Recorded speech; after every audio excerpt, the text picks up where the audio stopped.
Hello everyone, welcome back. तो यार आज हम बात करेंगे इलेक्ट्रिसिटी के बारे में। ठीक है, ये फोर्थ लेक्चर हमने रे ऑप्टिक्स भी कंप्लीट कर ली थी आपकी 10th लेवल की, और आपकी इलेक्ट्रिसिटी का लास्ट लेक्चर में भी हो सकता है। यार आपके एग्ज़ाम भी पास आने वाले हैं ना, कुछ न्यूज़ आ रही है कि आपके एग्ज़ाम पोस्टपोन होने वाले हैं। तो हम क्या एक सोच रहे हैं, एक रैपिड रिवीजन के टाइप में आपका कोर्स कुछ मतलब लाया जाए। ठीक है, ताकि आपके जो भी कोर्सेज हैं थोड़े जल्दी टाइम में ही अच्छे से कवर हो जाए। ठीक है, तो यही ट्राई करते वक्त मैं कुछ प्रॉब्लम सीरीज, कुछ इंपॉर्टेंट प्रॉब्लम्स की सीरीज लाने वाला हूँ। ठीक है ना, तो उसको देखते रहो। आपके एग्जाम के पर्पज से में भी हो सकता है यार, मैं भी गारंटी तो नहीं दे सकता, हाँ, लेकिन बट मे भी हो सकता है कि आपके एग्जाम में वो क्वेश्चंस आ जाएं। ठीक है ना, तो वो इंपॉर्टेंट क्वेश्चंस मैं पिक कर रहा हूँ आपके प्रीवियस ईयर से रिलेट करके। ठीक है ना, काफ़ी सारी मेहनत उसमें चल रही है। चलो, तो वो तो आएगी यार, उसको पढ़ते रहो। ठीक है, तब तक ये भी करते रहो। ठीक है ना, सारी चीज़ें शॉर्ट में करनी है। चलो, तो स्टार्ट करते हैं। तो इलेक्ट्रिसिटी का आज हमारा ये चौथा लेक्चर है। ठीक है, हमने 3 लेक्चर्स ऑलरेडी कर लिए हैं। तो आज हम स्टार्ट कहाँ से करने वाले हैं? Resistance of system of a resistors. अगर हम रेजिस्टेंस लेते हैं, ठीक है, रेजिस्टेंस मैंने क्या बोला था कि आप जब भी अपोज करने की जो प्रॉपर्टी होती है ना, कंडक्टर की, आपकी कंडक्टर की अपोज करने की जो प्रॉपर्टी होती है, तो वही रजिस्टर होती है। करंट को वो अपोज करता है। ठीक है ना, वो जनरली अपने थ्रू पास नहीं होने देता, तो उसकी कुछ कैपेबिलिटी होती है, वो रेजिस्टेंस होती है ना। अब हम बात करते हैं कि हम जैसे हमें चाहिए कि रेजिस्टेंस, हम कई सारा रेजिस्टेंस कंडक्टर में हमने लिया। ठीक है, हम उसको देख रहे हैं कि हम कम्बिनेशन कैसे कैसे कर सकते हैं। ठीक है, रजिस्टर्स क्या होता है आपका, इस करंट को स्टॉप करने के लिए, बेसिकली मतलब अपोज करने के लिए यूज होता है ना। तो वो कितना यूज हो, कैसे यूज होता है, ठीक है, सारी चीजें यहाँ देखो। तो बेसिकली जो तुम्हारे रजिस्टर्स होते हैं, वो दो कम्बिनेशन में हम लोग ज्वाइन करते हैं। पहला तो पैरेलल होता है, ठीक है, दूसरा सीरीज। तो क्या होता है भाई, resistors are joined in two ways, I in series, first is series and second one is parallel.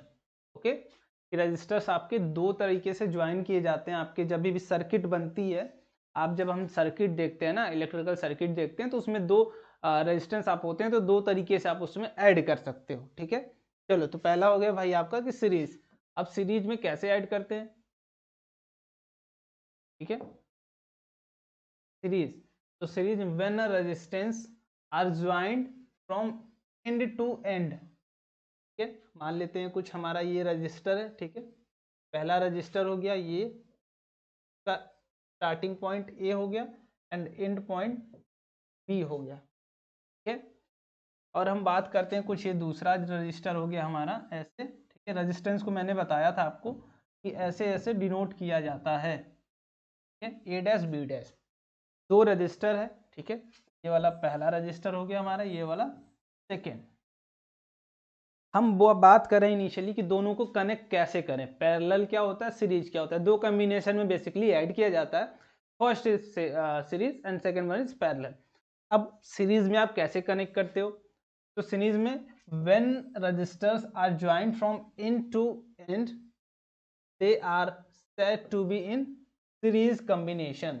It means अगर ये वाला एंड ऐसे इसमें ज्वाइन कर दिया जाए, ठीक है, और ये वाला end as it is free छोड़ दिया जाए। ठीक है, जैसे ये है, एक एंड अगर दूसरे एंड से ज्वाइन किया जाता है एंड अगला एंड आपका उसके एंड से ज्वाइन नहीं किया जाता, फर्दर आप अगर एक और रजिस्टर लेते हो, ऐसे ज्वाइन कर देते हो, ठीक है, तो ये क्या हो जाता है आपका भाई कि बी डबल डैश मान लेते हैं, ये इसका पॉइंट कुछ ए डबल डैश। ठीक है, तो 3 रजिस्टर्स आपके हो गए। जब एंड टू एंड कनेक्ट किए जाते हैं, तो वो कम्बिनेशन हमारा क्या हो जाता है, इस कम्बिनेशन। ठीक है, वो कम्बिनेशन हो जाता है हमारा सीरीज कम्बिनेशन। जब आप दो या तीन जितने भी आप रजिस्टर्स ले रहे हो, ठीक है, आप उनको ऐड करते जा रहे हो। कैसे भाई? End to end. ठीक है, एक दूसरे का एंड, जैसे मैंने ये दो चीजें ली, इसकी एंड का एक इसका एंड मैंने ज्वाइन कर दिया। ठीक है, एक ही एंड, सिर्फ एक एंड इस वाले रजिस्टर से इस वाले रजिस्टर में ज्वाइन कर दिया, तो वो क्या हो गया, सीरीज कम्बिनेशन। ठीक है, चलो, तो ये तो सीरीज कम्बिनेशन हो गया। चलो आगे देखो, कि हमने बात कर ली उसके लिए। अब हम बात करते हैं कि हमने मान लो 3 रजिस्टर्स लिए, ठीक है, R1 R2 R3, 3 रजिस्टर्स हमने लिया। आप तीनों को ऐड कर रहे हैं, तो तीनों का नेट रेजिस्टेंस भी तो आना चाहिए। आपने अगर 3 रजिस्टर लिया, ठीक है, तो आपने एक सिस्टम बना लिया कि ये थ्री रजिस्टर्स का मेरा है, ठीक है।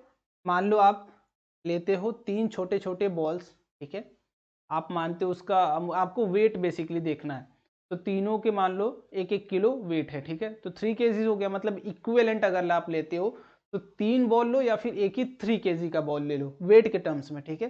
तो वैसे ही अगर आपका इक्विवेलेंस कैसे देखते हैं भाई, कि हम अगर 3 रजिस्टर्स लगा रहे हैं और अगर सीरीज में लगा रहे हैं तो नेट रजिस्टर्स क्या आता है कि हम मान लो एक ही रजिस्टेंस हमें लगाना हुआ, ठीक है। तो मैंने बोला जैसे आपसे कि भैया ये 3 रजिस्टर्स मैंने आपको दे दिए, ठीक है, आपने सीरीज में लगाए तीनों, ठीक है, मुझे एक नेट रेजिस्टेंस बता दीजिए, मैं एक ही लगाऊं, इसका नेट रेजिस्टेंस क्या होना चाहिए। ये मान लेते हैं R1 है, ये R2 है, ये R3, ठीक है। तो मैंने बोला कि ये तीनों मैंने सीरीज में ऐड कर दिए हैं, ठीक है।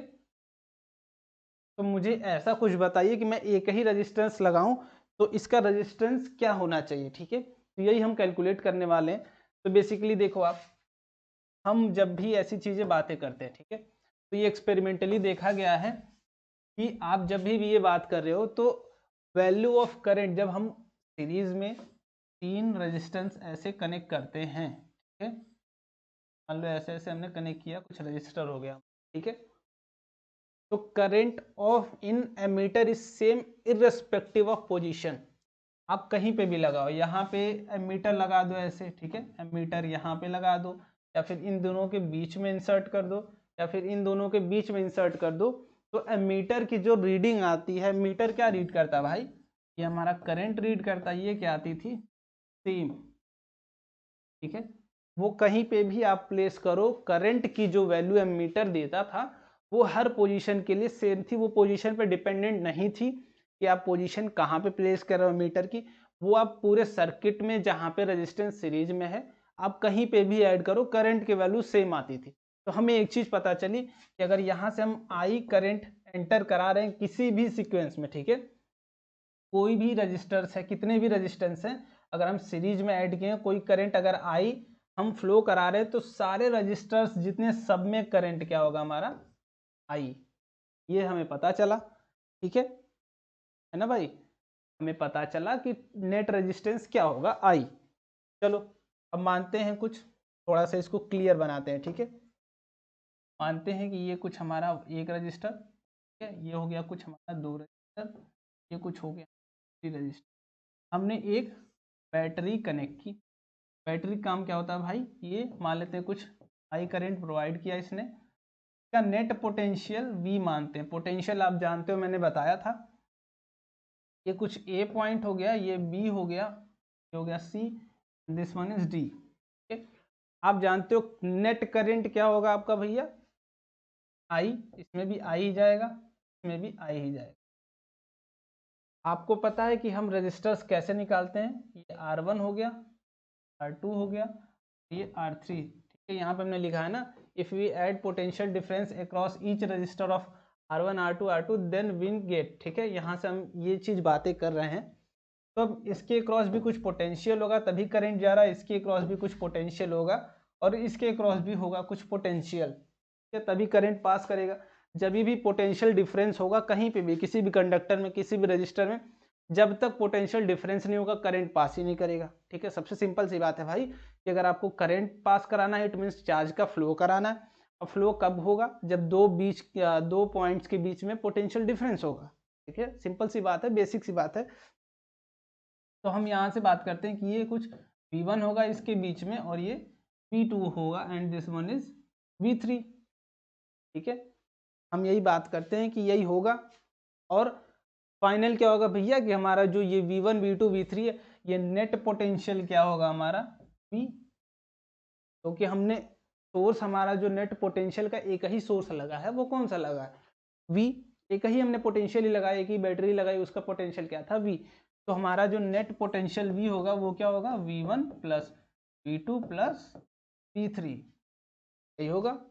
अब V1 की वैल्यू आप क्या लिख सकते हो, ओम्स लॉ आपने पढ़ा है, V is equal to IR, I तो सबके लिए सेम है, ये 1 करते जाओ ये 1, ये 2 करते जाओ ये 2, ये 3 3, तो V1 के लिए क्या होगा भैया कि I टू R1, ठीक है, प्लस आई इंटू R2 प्लस आई इंटू R3। ठीक है, अब मैंने बोला कि मैंने एक इक्विवेलेंट सर्किट बना ली, ये हमने ऐसे बैटरी की, ठीक है, ये V हो गया, हमें यही चाहिए R इक्विवेलेंट, कि ये तीनों हटा के हम सिर्फ एक ही लगा दें कि हमारा काम चल जाए। हम ज़्यादा क्यों लगाए भाई, हम एक ही लगा दें, उसकी रेजिस्टेंस बढ़ा दें, है ना। तो इक्विवेलेंस हमने लगाया एक ही चीज़, तो V की वैल्यू क्या आ गई हमारी, V is equal to I, current तो वही होगा, है ना, ये बैटरी करंट तो उतना ही प्रोड्यूस करेगी, बट R इंटू इक्विवेलेंस, ये क्या हो गया, I into R into equivalence. अब यहाँ से आप कॉमन ले लो, ठीक है, I into R into equivalence, ये I कॉमन हो गया, ये R1 plus R2 plus of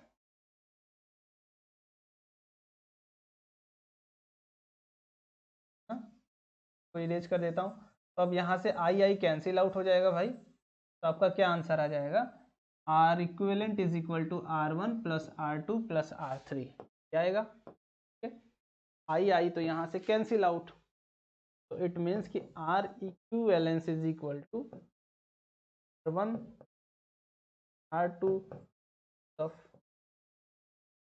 आपने अगर 3 रजिस्टर्स लिया है तो इट मीन्स कि आपका जो इक्विवेलेंस होगा वो तीनों का ऐड होगा, सम होगा। तीन, अगर 3 रजिस्टर्स आपने सीरीज में ऐड किए हैं, इट मीन्स कि अगर आप एक ही resistors in place of 3 resistors लगाना चाहते हो, तो you have to put resistance of that resistor is equal to R1 plus R2 plus R3, है ना भाई, ये आपको करना चाहिए। अब अगर हम बात करें, ठीक है, चलो इतनी हमने बातें समझ ली। अब अगर हम बात करें कि भैया हम n रजिस्टर्स लेते हैं, ठीक है, n रजिस्टर्स अगर हम लेते हैं तो हम क्या कर सकते, तो अगर देखो मान लेते हैं हमने 1 लिया, 2 लिया, 3 लिया, 4 लिया, 5 लिया, ऐसे ही करते गए, ऐसे ऐड करते जाए, और n रजिस्टर्स हमने ऐड किया, ठीक है। और मैं बोलूं कि तब के केस में R इक्विवेलेंट बताओ भैया, लेकिन सबका रेजिस्टेंस क्या है, R, ठीक है, सबका रेजिस्टेंस R है। मैं बोल दे रहा हूँ ये पूरी सर्किट ऐसे ही बढ़ती जा रही है, मुझे सिर्फ एक ही रेजिस्टेंस लगाना है, ये वाला, बस इतने में ये पूरी कहानी हो जानी चाहिए एक में। तो आप क्या बोलोगे कि R इक्विवेलेंट की जो वैल्यू होनी चाहिए वो R plus R plus R, R plus R, ऐसे ही बढ़ाते जाइए जहां तक सर्किट गई है। इट मीन्स अगर n सर्किट है तो n इंटू R हो जाना, ठीक है, यही हो जाना चाहिए, ठीक है। आप यही बोलोगे कि भैया अब R ऐड करते जाइए। अब जैसे मान लेते हैं कि R अगर हमारा 4 है, ठीक है, या फिर 5 है, ठीक है ना, 5 है तो n की वैल्यू क्या होगी हमारी 5R। आप ऐड करके देख लो 3 to 5 5R, ठीक है। चलो ये तो हो गई बात जब आप सीरीज की बात कर रहे थे। अब पैरेलल की बात करते हैं। तो parallel, when the resistor are joined in parallel they are said to be in parallel combination। Parallelly आप क्या जानते हो, एक रजिस्टर अगर हो गया तो इसके पैरेलली ये हो गया, मतलब ये वाला एंड इससे कनेक्ट हो गया, ये वाला एंड इससे कनेक्ट हो गया। इट मीन्स कि अगर हम R1 लेते हैं एंड R2 लेते हैं, दोनों के दोनों एंड, ठीक है, स्टार्टिंग एंड से जोड़ देते हैं, और एंड पॉइंट से, तो वो दोनों कॉम्बिनेशन क्या हो जाते हैं भैया हमारे पैरेलल, ठीक है। चलो आगे देखते हैं। अब देखो बात इसमें भी करनी है मैग्नेटिक इक्विवेलेंस की, ठीक है। तो अगर हम बात करें कि भैया हमने 4 रजिस्टर्स को ज्वाइन किया या फिर 3 को लिया, 3 रजिस्टर्स हमने ज्वाइन किया, ठीक है, और हमने एक पावर सोर्स लगा दिया यहाँ पे V, ये यहाँ से कुछ करंट दे रहा है। आप बोलोगे कि यहाँ पे अगर पोटेंशियल A है और यहाँ पे B है, इस केस में क्या करंट अभी भी तीनों में सेम जाएगा, तीनों में तो सेम जा ही नहीं सकता, क्योंकि तीनों रजिस्टर्स के लिए आपकी करंट सेम हो ही नहीं सकता, क्योंकि यहाँ पे तीनों के लिए क्या सेम हो रहा है भैया, हमारा पोटेंशियल डिफरेंस जो है, पोटेंशियल डिफरेंस वो तीनों के लिए सेम हो रहा है, बट रेजिस्टेंस की वैल्यू क्या है, चेंज। तो मानते हैं इसमें कुछ जाएगा I1, इसमें जाएगा I2 एंड इसमें I3। बट आपका जो पोटेंशियल होगा वो क्या होगा भैया, हमारा तीनों के लिए सेम होगा। अगर नेट करंट आई जा रहा है और यहाँ से I1 आएगा, I2 आएगा, I3 आएगा, तो नेट आई ही निकलेगा, ठीक है, यही होना चाहिए। तो आप बोलोगे कि I जो है वो हमारा I1 plus I2 plus I3 ही होना चाहिए, ठीक है। मैं बोलूँगा ठीक है भैया, तो आप बोलोगे I1 की वैल्यू बताइए सर। I1 की वैल्यू हम कैसे देख सकते हैं, देखो रजिस्टर हमने लगाया, पोटेंशियल डिफरेंस क्या होता है हमारा V, सबके कारण पोटेंशियल डिफरेंस, देखो सबके एंड तो यही है दोनों, तो इट मीन्स तीनों के कारण पोटेंशियल डिफरेंस क्या होगा V, तो V is equal to I R, आपने सुना है ना। अब आपको फाइंड आउट क्या करना है, I1 की value, it means V by R1, I2 is V by R2 and I3 is V by R3। अब मैंने बोला कि एक रेजिस्टेंस मैंने ये लगा दिया, ठीक है, ये हो गया R इक्विवेलेंट का और ये हो गया V। तो अगर I की वैल्यू, नेट करंट ये कितना प्रोड्यूस करेगा, I is equal to V by R equivalence, क्योंकि सेम हो गया ना। तो I की वैल्यू अगर हम बात करें तो V by R equivalence is equal to V by R1 plus V by R2 plus V by R3। अब V कॉमन हो गया, V by R equivalent is equal to V common 1 by R1 plus 1 by R2 plus 1 by R3 हो गया, है ना। अब V यहाँ से cancel out, 1 by R equivalent is equal to 1 by R1 plus 1 by R2 plus 1 by, ये आपका net equivalence होगा। जब भी आप पैरेलल कॉम्बिनेशन की बात करोगे तो नेट इक्विवेलेंट क्या होगा आपका भैया, रेसिप्रोकल ऑफ ईच रेजिस्टेंस का सम होगा, यही आपका होगा, ठीक है। चलो ये तो बाय रेजिस्टेंस की, अगर हम तीन पैरेलल में लगाते हैं तो अगर एक ही हम लगाना चाहें तो हम नेट रेजिस्टेंस क्या रखने, ठीक है, ये हो गया नेट रेजिस्टेंस। नेट रेजिस्टेंस भी बोल सकते हो, ठीक है, इक्विवेलेंस रेजिस्टेंस भी बोल सकते हो, आपके ऊपर है भाई, आप समझते रहो बस, ठीक है। चलो एक नोट पॉइंट है, इसको थोड़ा सा देख लेना, इंपॉर्टेंट पॉइंट है। When the number of resistors are connected in parallel, then their combined resistance is less than smallest individual resistance. It mean अगर आप पैरेलली कनेक्ट करते हो, ठीक है, तो जो नेट रेजिस्टेंस आएगा वो एक, किसी भी एक अगर आप रजिस्टर लेते हो तो उससे कम ही आएगा। While in series combination the equivalent resistance is always greater than the individual resistance. It means कि अगर R1 और R2 का हम कॉम्बिनेशन लेते हैं दो, ठीक है, R1 की वैल्यू हो गई 3 एंड दूसरे की 5, तो अगर सीरीज की बात करें, ठीक है, तो R इक्विवेलेंस क्या आया हमारा 8 ना भैया। अगर पैरेलल की बात करें, अगर हम भैया बोल दें हम पैरेलल की बात करें, ठीक है, अगर हम पैरेलल की बात करें देन क्या आएगा हमारा, सही हो, 15/8 ना, यही आएगा। अब बोलोगे कैसे, 1 by R equivalence is equal to 1 by R plus 1 by R 2, ठीक है। अब आर इक्विवेलेंस देख लोगे, R1 into R2 upon R1 plus R2, ये होता है फॉर्मूला, आप याद कर लेना, ठीक है ना, कि R equivalent is equal to R1 into R2 upon R1 plus R2, ठीक है, थोड़ा अच्छे से मैं लिख देता हूँ R2, ठीक, like R1 into R2 upon R1 plus of R2।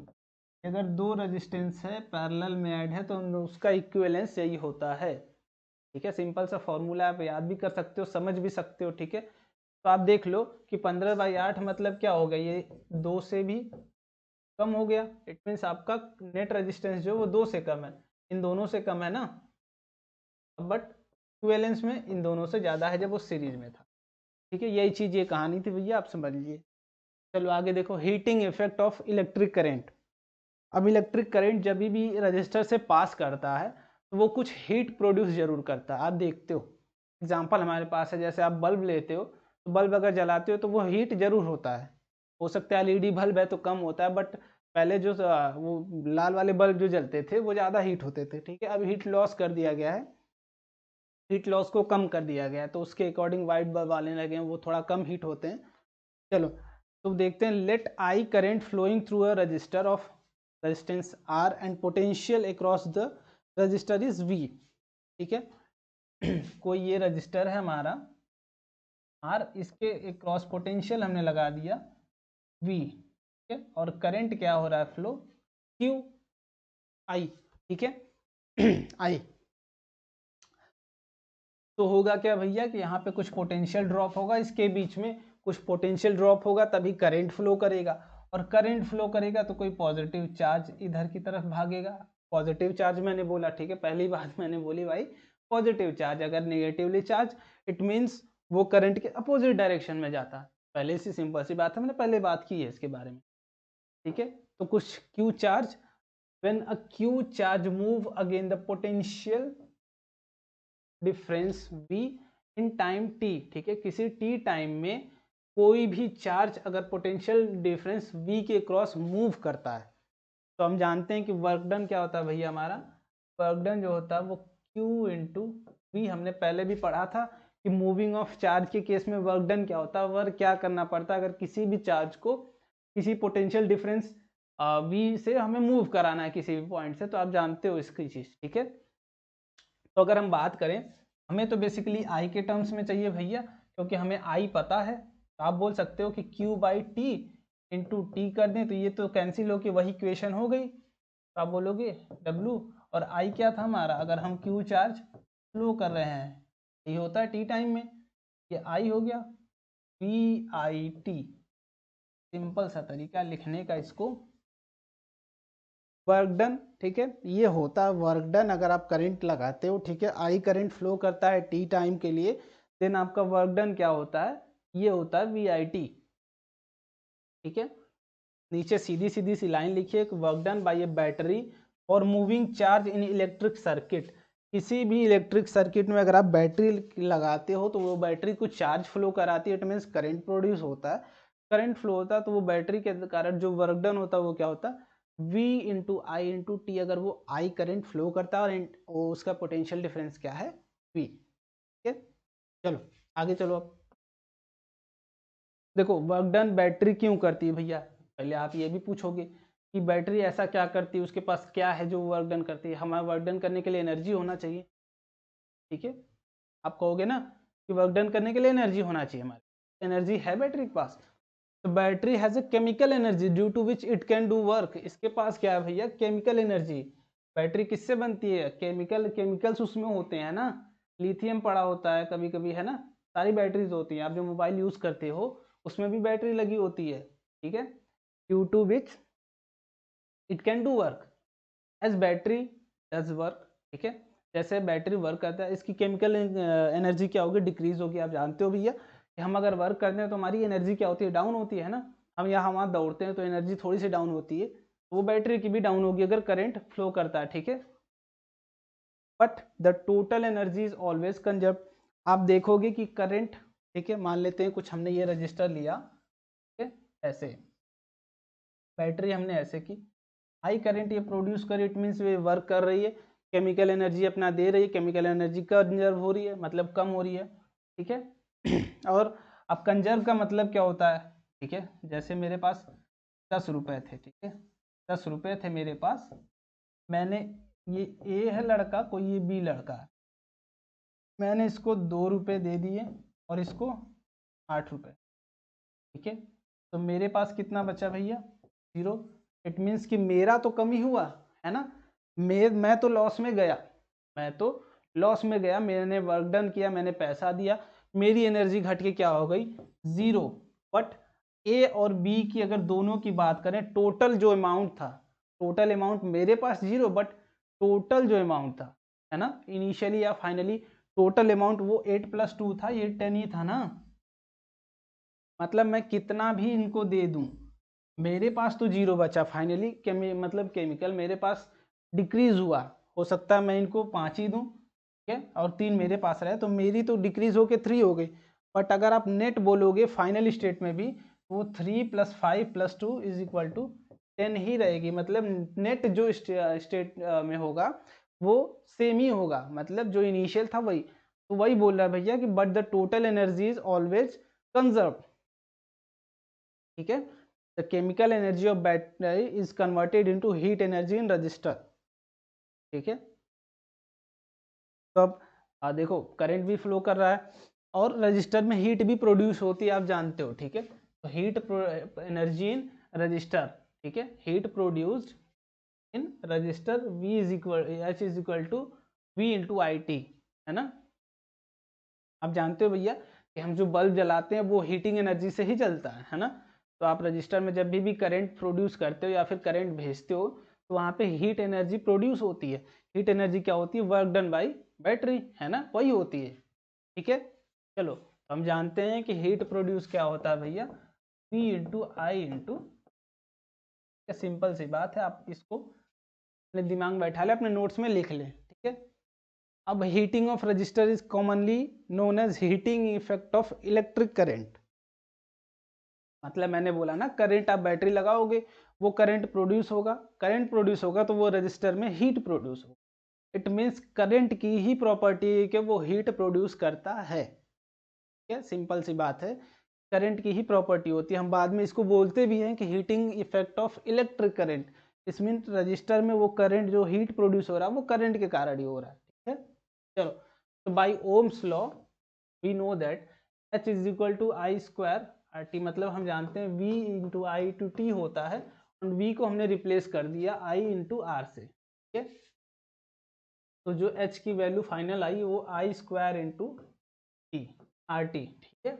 ये क्या होता है भैया, हम बोलते हैं इसको जूल्स लॉ ऑफ हीटिंग। मतलब जूल्स लॉ ऑफ हीटिंग के कारण हीट जो होती है वो I²RT होती है, ठीक है। चलो, ये तो हो गई बात जब आप करंट प्रोड्यूस करते हो, ठीक है। करंट के अगर heating effect of electric current पूछा जाए और उस केस में हीट पूछा जाए तो करंट की बात करोगे आप, ठीक है। ये करंट हमने दिया तब हीट प्रोड्यूस हुई, ठीक है। चलो, अब हम बता रहे थे कि हीटिंग इफेक्ट का जो होता है वो प्रैक्टिकल एप्लीकेशन बल्ब में होता है ना। आप जो ये बल्ब आप लगाते हो, ठीक है, घर में जो भी लगाते हो ये बल्ब, तो आपका ये हीट कब होता है, ये देखोगे यहाँ पे कुछ ऐसे ऐसे फिलामेंट लगा होता है। तो ये जब हीट होता है ना, ये क्या होता है, लाइट प्रोड्यूस करता है, ठीक है, प्रोड्यूस करता है वो फिलामेंट जब हीट होता है, ठीक है। अब इलेक्ट्रिक आयरन में भी वही होता है भाई, कि वो भी क्या होता है, हीट प्रोड्यूस करता है। एंड इलेक्ट्रिक फ्यूज आपका ही मान लो शॉर्ट सर्किट होता है, ठीक है। शॉर्ट सर्किट होता है तो ये जो फ्यूज लगा होता है ना, मान लेते हैं कुछ ये नीचे का हिस्सा हो गया और ये कुछ हमने फ्यूज लगा दिया, वायर, ये वाला वायर, यही होता है फ्यूज। तो जो हीट प्रोड्यूस होता है ये वायर क्या होता है, गल जाता है, शॉर्ट सर्किट से गल जाता है, ठीक है। उसकी रजिस्टिविटी थोड़ी कम होती है, उतना रेजिस्टेंस नहीं होता उसका, तो वो गल जाता है, तो बेसिकली आप शॉर्ट सर्किट से बच जाते हो, ठीक है। तो ये 3 एप्लीकेशंस होते हैं आपका इलेक्ट्रिक आयरन में, इलेक्ट्रिक फ्यूज में, ठीक है। चलो आगे, पावर। इलेक्ट्रिक पावर क्या होती है, the rate at which electrical work is consumed, ठीक है। किस रेट पे हम वर्क कर रहे हैं वो कंज्यूम हो रहा है, वही पावर होती है हमारी, ठीक है। और वर्क हम जानते हैं क्या करते हैं, जो हीट प्रोड्यूस्ड होता है जनरली हम उसको वर्क ही बोलते हैं, ठीक है। बैटरी वो वर्क होता है जो बैटरी करती है। तो VIT होता है हमारा, हीट प्रोड्यूस्ड = V/IT, ठीक है। हमने क्या किया, I को रिप्लेस कर दिया इससे, V = IR होता है ना। तो हमने बोला कि I = V/R, तो हमने I को रिप्लेस कर दिया यहाँ पे नेक्स्ट लाइन में, V²/R हो गया, ठीक है, V²/RT, या फिर आप बोल सकते हो, देखो हीट के लिए मैंने अभी बताया था पीछे, I²RT जो था ये क्या था, हीटिंग इफेक्ट ऑफ करंट, आप इसको बोल सकते हो V²/RT। ये दोनों अप्लाई कर सकते हो आप। अगर आपसे बोला जाए पोटेंशियल, आपका बैटरी का पोटेंशियल V है, ठीक है, आपको गिवन हो सिर्फ कि बैटरी का पोटेंशियल V है एंड रेजिस्टेंस R है, तो बताइए हीट कितना प्रोड्यूस होगा T टाइम में, ठीक है। तो आप ये वाला फॉर्मूला लगाओगे एंड आपसे बोला जाए अगर करंट गिवन है कि इतना करंट है एंड रेजिस्टेंस ये है, तो टी टाइम में कितना हीट प्रोड्यूस होगा, तो ये आपका ये वाला फॉर्मूला अप्लाई होगा। पावर हीट क्या होती है भैया, हमने बोला कि जो बैटरी प्रोड्यूस होती है रेजिस्टेंस में, बैटरी का वर्क डन भी बोल सकते हो। तो heat produced per unit time जो होता है वही क्या होता है हमारा पावर। ठीक है, पावर क्या होता है H by T. It means कि I square R T upon T कर दें तो ये cut P is equal to I square R बोल लो, या फिर यहाँ से भी टी काट लो, is equal to V square by. ये दोनों फॉर्मूले क्या होते हैं भैया, बहुत इंपॉर्टेंट होते हैं, आपको नोट करना, आपके एग्जाम में भी आएगा। ठीक है, और एसआई यूनिट ऑफ पावर क्या होती है, यूनिट ऑफ पावर क्या होती है भैया वॉट। आपने सुना होगा कि बल्ब पे लिखा होता है ना 100 वाट, 100 वाट लिखा होता है। चलो, तो पावर की यूनिट क्या होती है what, and what is power, heat phloem per unit time बोल सकते हो। ठीक है, प्रोड्यूस पर यूनिट टाइम बोल सकते हो। तो यही होती पावर हमारी। अब रेटिंग, आप बल्ब जो लेते हो उस पर, मान लो कोई हमने ये बल्ब लेते हैं तो इस पर लिखा होता है ना 100 वाट, 220 वोल्ट, ये लिखा होता है, ये सारी चीज़ें तो आप देख सकते हो। ठीक है, रेटिंग ऑफ डिवाइसेस वो क्यों गिवन होती है, क्योंकि आप उस बल्ब का रेजिस्टेंस भी देख सकते हो, रेजिस्टेंस के अकॉर्डिंग ही गिवन होता है कि इतने, इससे ज़्यादा अगर होगा तो वो बल्ब डिफ्यूज हो जाएगा। ठीक है, उतनी उसकी कैपेसिटी है। तो आप ये भी कैलकुलेट कर सकते हो, अगर रेटिंग गिवन है किसी भी बल्ब पे तो आप जनरली उसकी रेजिस्टेंस निकाल सकते हो। कैसे, अब देखो कैसे, आप जो 10 रुपये वाला बल्ब लेते हो वो अगर आप ले रहे हो उस केस में 220 वोल्ट लिखा होता है एंड 100 वाट आपका गिवन होता है। ठीक है, इट मीन्स कि आपको अगर रेजिस्टेंस निकालना है तो P is equal to V square by R वाला फॉर्मूला क्यों लगाओगे आप, क्योंकि आपको V की ही वैल्यू गिवन है 220 और P की वैल्यू गिवन है 100 वॉट, है ना। तो ये तो हो गया 100 is equal to 220 into 220 upon R. ठीक है, ये cancel out. R is equal to 22 into 22 ohm. ठीक है, यही होता है ना। R is equal to 220 into 220 ohm, ये शायद 484 के क्रॉस होता है। आप देख लो यहाँ पे कैलकुलेट करके, ये 484 ओम होता है। रेजिस्टेंस की यूनिट आप जानते हो। ठीक है, चलो, तो ये हो गई आज की चीज़ें यार, इतनी चीज़ें आपकी इलेक्ट्रिकल मतलब इलेक्ट्रिक करंट में थी, आपने पढ़ी। ठीक है, सारी चीज़ें मैंने पढ़ाई हैं, लगभग एक एक चीज़ें पढ़ाई हैं। अब आपको नेक्स्ट लेक्चर में मैं सारी प्रॉब्लम्स कराऊंगा सारे टॉपिक के। ठीक है, एक एक टॉपिक की प्रॉब्लम सीरीज एक आएगी। अब जनरली क्या करना है ना, हमें सारे प्रॉब्लम्स कवर करते हुए चलने हैं। ठीक है, चलो बाय बाय।